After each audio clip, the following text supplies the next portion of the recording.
You boys, put those guns down. Say what? We're not just gonna let you walk out of here. Who's we, sucker? Smith, and Wesson, and me.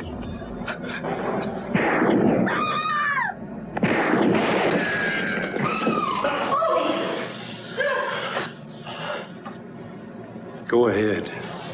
Make my day.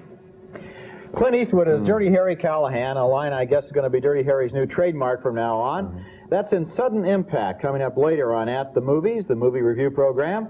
And right now, across the aisle from me is Gene Siskel, film critic of the Chicago Tribune. And across the aisle from me, Roger Ebert, film critic of the Chicago Sun-Times. In addition to the Dirty Harry movie, we'll also be reviewing Meryl Streep as embattled nuclear worker Karen Silkwood in a movie called Silkwood, and also Michael Jackson's expensive and controversial short subject called Thriller. But first, Roger begins with another thriller called Christine. Remember, Gene, last year when we did our analysis of the teenage sex movies? Yeah, I was seated right next to you. That's right, I remember you right across the aisle. Now here's a movie.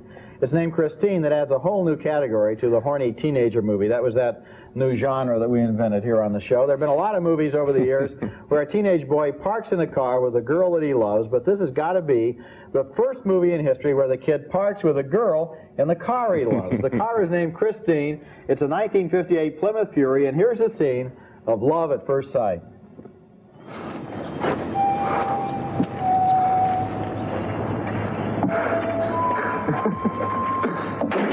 Be careful, Dennis. What's a piece, Barney? Well, she could be fixed up. She could. Yeah. Well, she could be really tough.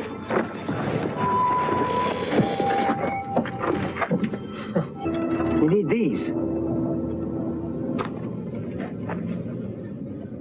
How much do you want for her? I mean, whatever it is, it's not enough.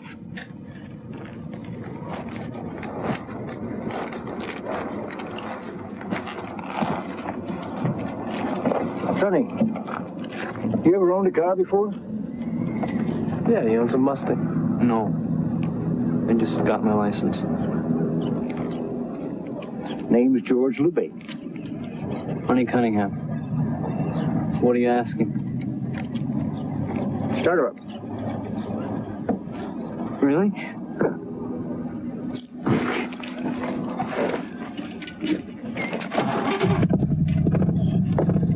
Her name's Christine. I like that. He repairs and customizes his car, and it turns out to have a mind of its own, chasing down his enemy. Hey, you ain't mad, are you?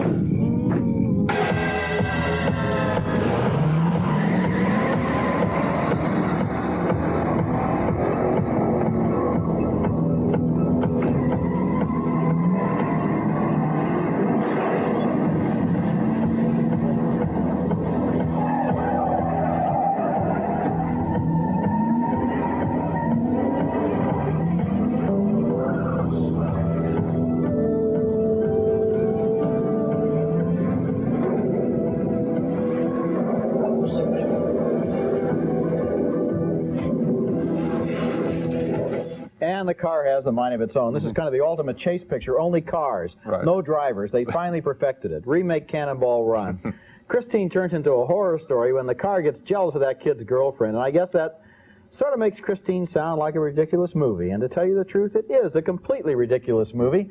But that doesn't mean I didn't have a good time watching it. It was strange, but ridiculous as it was, in some dumb way, the bottom line was I enjoyed it, especially the scene where Christine has a duel to the death with a giant bulldozer. That scene, I think, is really going to get the teenagers going in the movie theater. I think the reason why it works, and it worked for me too, is I think we wish this were true. It's a great fantasy that we wish were true, happening, of course, to someone else, but you wish it were true.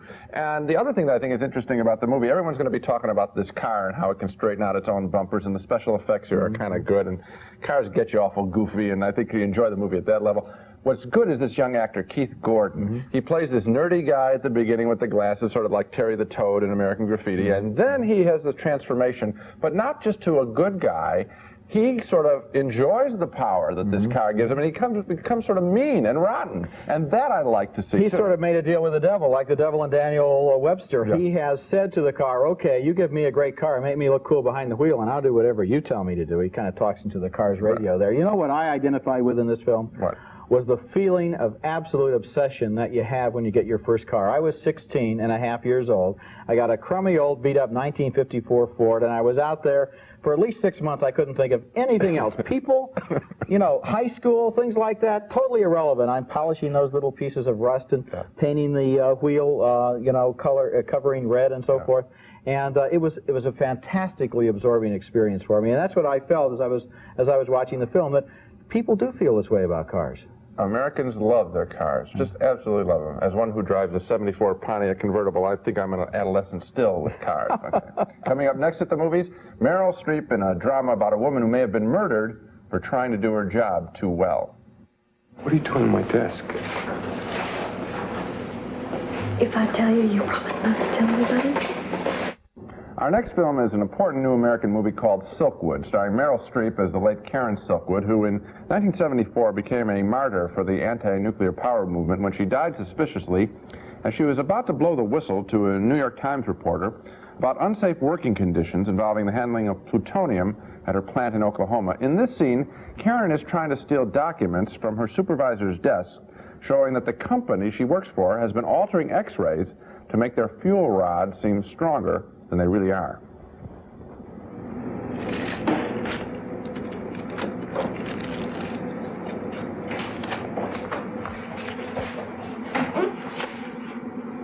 What are you doing in there?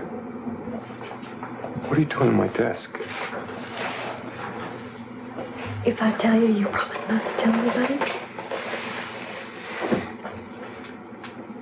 I keep my pills in there, in that drawer, because I have an allergy, and they don't let you bring medication into the plant, so I hid them in there. I don't believe you.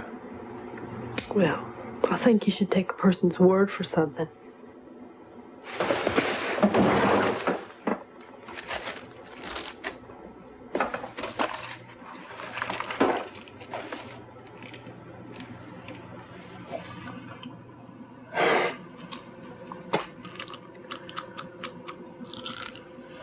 These don't look like antihistamines to me. Winston, these are little tiny time capsules, like the ones you see on TV. That's a very scary moment in this movie because the film goes on to suggest that someone at the company then plotted to poison Karen with plutonium.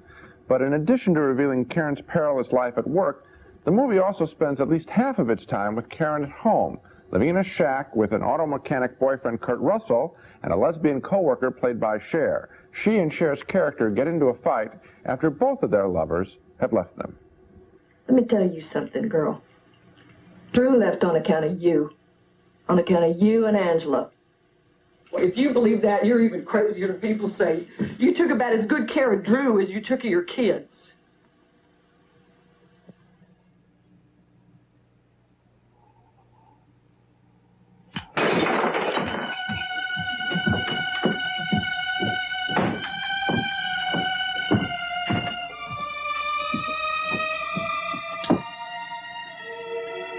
I know that you took good care of your kids.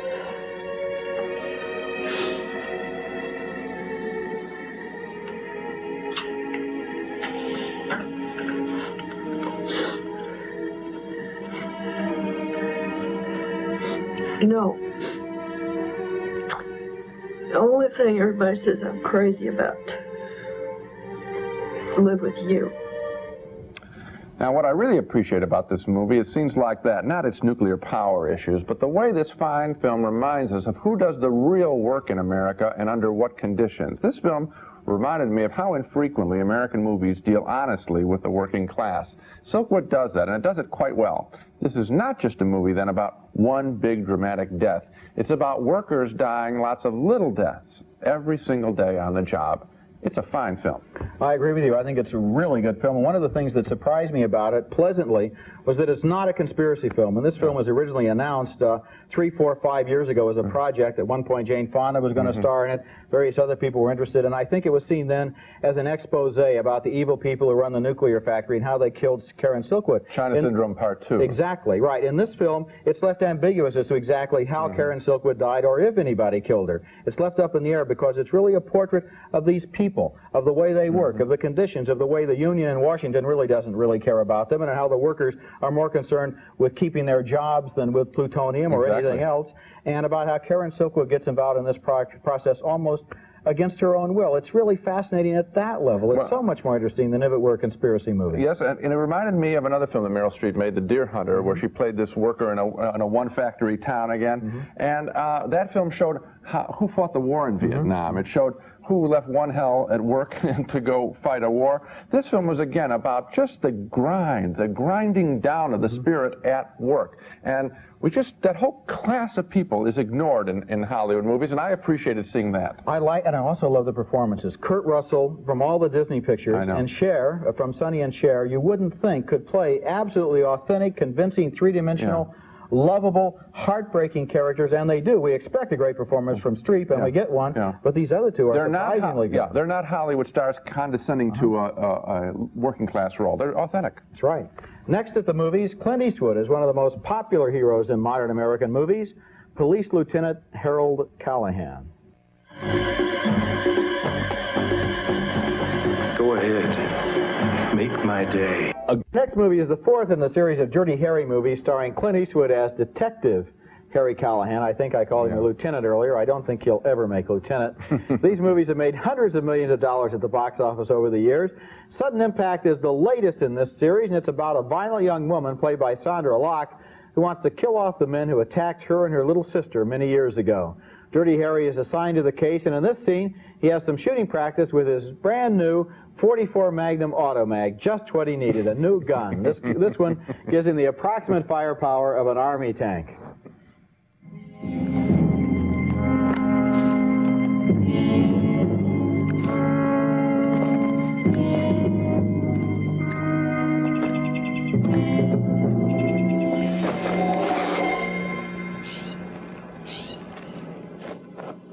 Good morning, Horace.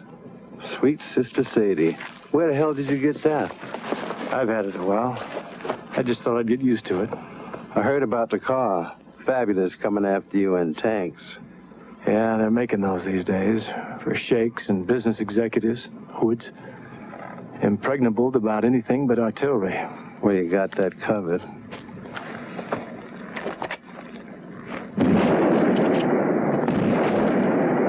Not bad. Not bad, Mike. You got to strain the remains for the fingerprints. Well, this is the .44 Magnum Automag, and holds a 300-grain cartridge, and if properly used, it can remove the fingerprints.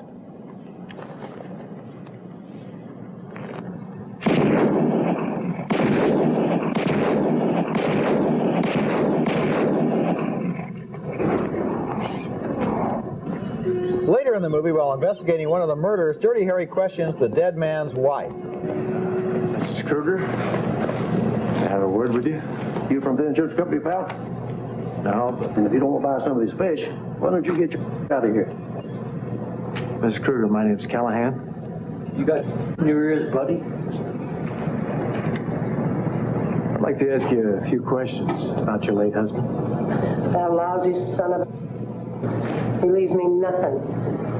I'm up to my and bills. He let the insurance run out. Then he gets killed looking at dirty pictures when he ain't even touched me in months, the bastard. Say, did you see our sisters in the morning? Why don't you get the hell out of here? Why don't you boys go suck some fish heads, huh?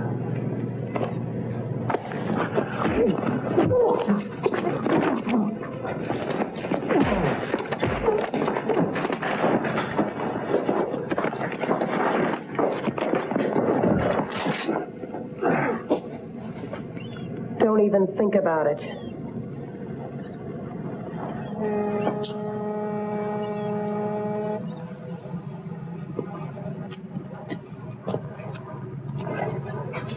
Well, I'll come back when you're less bereaved. That's sort of Eastwood's trademark in this picture, the ironic understatement and then the great insult like suck fish heads. Dirty Harry is never happier than when he can grab somebody by the collar and lift them up off the ground and call them dirty, slimy dog meat. Sudden Impact is in the tradition of all the Dirty Harry movies. It's violent, it's tough, and it's funny, But with Clint Eastwood directing himself this time, it's also very lean and a very concise movie. He has no extra characters, no wasted time, no unnecessary dialogue, and Dirty Harry, as usual, doesn't have much to say. This is kind of like a Dirty Harry movie with only all the good parts left in. I think they left in some bad parts. I'll tell you what, the character of Dirty Harry is terrific, and Eastwood plays him beautifully, of course.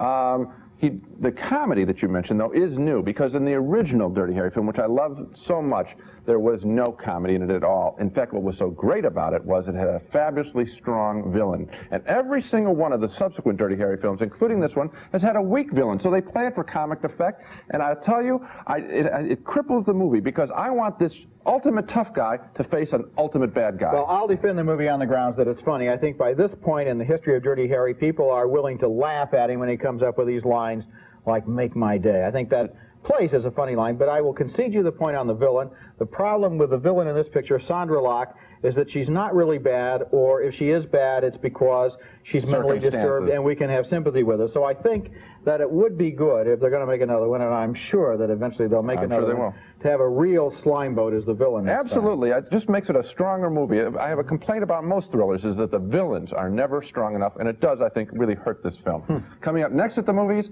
a controversial short film starring Michael Jackson. So let me hold you tight and share up together. Film is a 14-minute short subject that is causing a big commotion in Hollywood right now. It's Thriller, an expanded music video based on the traditional werewolf movies and the best-selling song called Thriller, recorded by Michael Jackson, who has certainly grown up from the old Jackson 5. In this little film, which has just been playing in Los Angeles to qualify for the Academy Award short subject category, Michael Jackson is with his girlfriend when he joins a group of Walking Dead.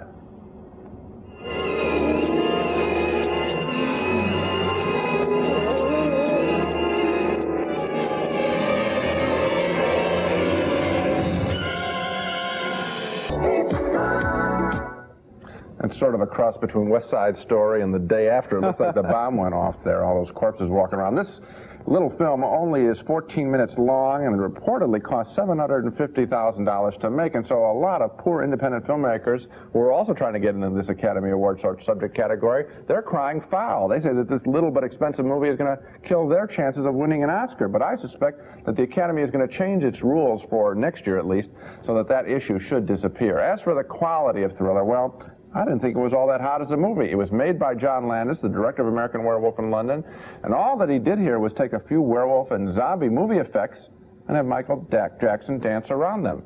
So I vote thumbs down. And what's more, I predict this isn't going to win an Academy Award. It's just not that special of a film.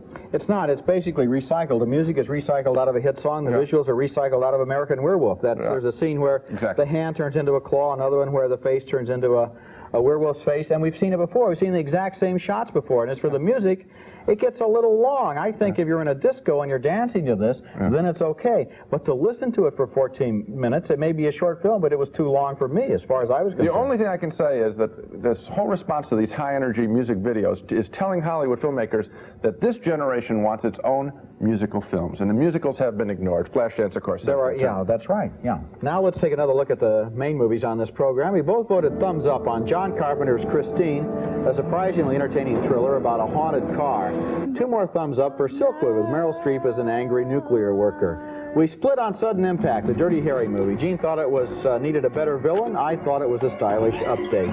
And 2 thumbs down for Thriller, the Michael Jackson short subject with visuals recycled out of earlier and better horror movies. So I think the one that is an obvious choice is Silkwood, which I think is a real terrific movie. I think people are thinking it's maybe too downbeat for them. I found it curiously up in the sense that I was startled by its portrait of the working class, and I was not walking out of the theater holding my head in my hands. Okay. That's it for this week. Next time at the movies, we'll review 4 more holiday films, including Mel Brooks's To Be or Not to Be, a comedy about actors trying to survive in Nazi-occupied Poland. Until then, we'll see you at the movies.